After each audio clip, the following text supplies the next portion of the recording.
turista, lei è una cameriera, l'altra una barista, una foto di Marsiglia, l'altra lungo il fiume di Siviglia, invece nel caffè le vicine a lavorare.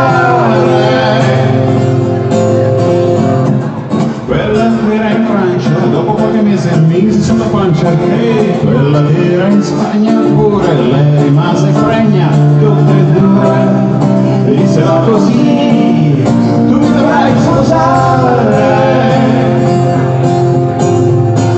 Moglie una famiglia, la sua vita su 3000 miglia, si diceva amore parlo all'altra, sto tornando niente forte oppure ciao, rimanere in pena, alla tua per cena, oppure ciao, rimanere in pena, alla tua per cena.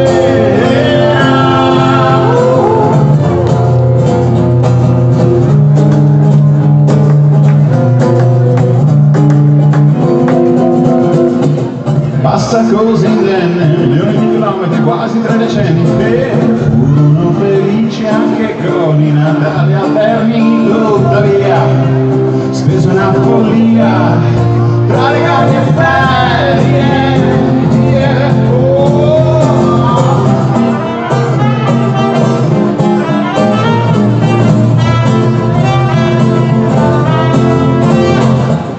Ma arrivò il momento, l'ora inevitabile del pensionamento, e all'ultima consegna sul confine con la Spagna si fermò per l'ultimo caffè alla frontiera e non lo vide più nessuna delle due, ma che da quella sera e alle 8 fu l'ultimo caffè, scappò con la cassiera.